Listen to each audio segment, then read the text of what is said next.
হয়তো সবগুলো বিষয় নিয়ে মানুষের মধ্যে যেতে হবে। আর আমরা দাবি করি আছে আমরা বিজ্ঞান কর্মী, এবার ক্যারিয়ার কী হবে, কমিউনিকেটার কে হবে? সায়েন্স অ্যাক্টিভিস্ট আমরা হচ্ছে বিজ্ঞান কর্মীরা হচ্ছে, আমরা হচ্ছে কমিউনিকেটার, মানুষের কাছে আমরা যাবো আর কি। এই কথাগুলো নিয়ে নিই, প্রথমে নিজেদের উজ্জীবিত হওয়া, নিজেদের তৈরি হওয়া। আমরা গর্বের জায়গা, মানে ভারতবর্ষের কোথাও এত বড় বড় মনীষীরা জন্মায়নি। এখানে রামমোহন রায় জন্মেছে, বিদ্যাসাগর জন্মেছে, অক্ষয় কুমার দত্ত জন্মেছে, সত্যেন্দ্রনাথ বসু জন্মেছে, প্রফুল্লচন্দ্র রায়ের মতো মানুষ জন্মেছেন। আমরা গর্ব করে বলি আর কি, এরাই একটা সময় ভারতবর্ষকে পথ দেখিয়েছে আর কি। এবার সেই জায়গায় থেকে আমরা কেন পিছিয়ে থাকবো?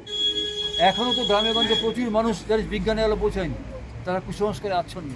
এদিকে অনেক মানুষ আছে, তাদেরকে কুসংস্কার মুক্ত করতে হবে। ডাইনি, এখনও ডাইনি প্রথায় মানুষ মারা যাচ্ছে আর কি।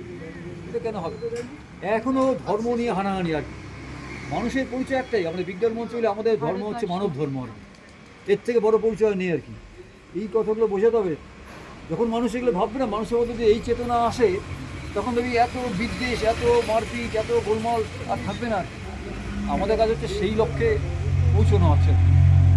আর যে যা ধর্ম পালন করছে আমরা সেটাকে আমরা ডিস্টার্ব করি না। তুমি যে যা ধর্ম পালন করো, কিন্তু ধর্মীয় গৌরবের মধ্যে ধর্ম নিয়ে ব্যবসা করতে আমরা বাধা দিই, করি না।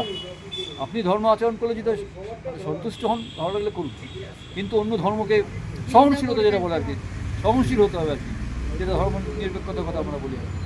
আর আমরা চেষ্টা করবো, বিজ্ঞান কর্মীরা চেষ্টা করবো হচ্ছে এগুলোর ঊর্ধ্বে ওঠা।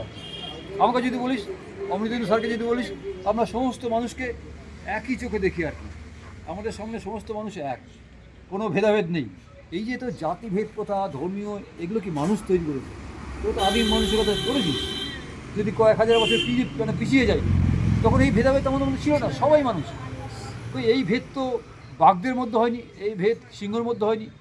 হ্যাঁ, অথচ মানুষ যেহেতু আমরা উন্নত মানুষ ছিলাম, মস্তিষ্কের দিক থেকে আমরা এগিয়ে এসেছি। এবং বারে বারে কিন্তু লাস্ট যদি এবারের ডক্টর পাবো, শান্ত পাবো, মানে উনি যে নোবেল পুরস্কার পেয়েছেন, সেটা হচ্ছে যে জানিস তো আমাদের শরীরের মধ্যে যত জিন, তার সেগুলো অ্যানালিসিস হয়ে গেছে আর কি। তারা বলছে আফ্রিকার একজন মানুষ, ভারতীয় একজন মানুষ, বা যদি আমেরিকার একজন মানুষ, বা সুইডেন, যারা বলে খুব উন্নত জাতি আমরা, সুইডেনের একজন মানুষ, সব মানুষের মধ্যে হচ্ছে ওই জেনোমের পার্থক্য হচ্ছে 1%। সব মানুষ এক, যেটা আমরা বলি আর কি, মানুষের কোনো ফারাক নেই। তাহলে আমরা কেন এত নিজেদের মধ্যে অশান্তি করব, এত সময় নষ্ট করব, অর্থ নষ্ট করব, যুদ্ধ করছি? এই কথাগুলো হচ্ছে নিজেদের আগে বুঝতে হবে। আর সমস্ত বিষয় কুসংস্কার মুক্ত হবে। মানে বিজ্ঞান যে বলে, কি বলে, যে পৃথিবীতে যা কিছু ঘটছে, প্রত্যেকটা ঘটনার পিছনে কোনো না কোনো কারণ আসে। সেই কারণ হয়তো আমরা বুঝতে পারি না, কারণ আমাদের তো লিমিটেশন আছে। আমাদের চোখ, কান, নাক, এই যে 5টা যে সেন্স অর্গান, এগুলো তো খুব পাওয়ারফুল যন্ত্র না। আমাদের থেকে নাক বা চোখের ক্ষমতা অনেক পাখির বেশি, জানিস তো। মানে কুকুর অনেক দূর থেকে আমাদের থেকে বেশি নাকের স্মেলিং তাদের পাওয়ার আর কি। এই যে আমাদের যন্ত্রগুলো, এই যন্ত্রগুলো লিমিটেশন আছে, ক্ষমতা লিমিটেশন আছে। এটাকে বোকা বানিয়ে আমাদের অনেকে বোকা বানিয়ে চলে যাচ্ছে আর কি। ভাওতা দিচ্ছে আমাদের। পৃথিবীতে অলৌকিক বলে কিচ্ছু নেই। তো চোখের সামনে হয়তো পিসি সরকার ম্যাজিক দেখাচ্ছে, আমরা তো ঘাবড়ে যাচ্ছি। কিন্তু পিসি সরকার বলে যে না, বিজ্ঞানের সাহায্যে আমি সব করছি আর কি। পিসি সরকার বারবারই আমাদের বলে, বিজ্ঞান মঞ্চের ওয়ার্কশপে উনি অনেকবার এসছেন আর কি, যখন অনেক আগে আর কি 24 পরগনাতে। এইভাবে আমরা চাইছি তো যে যা নিজেদের পড়াশোনার কাজ করতে হবে, তারপরেও তো তুই সমাজ নিয়ে ভাবতে হবে, মানুষ নিয়ে ভাবতে হবে। এই বাড়তি কাজটুকু, বাড়তি সময়টুকু একটু দিতে হবে আর কি।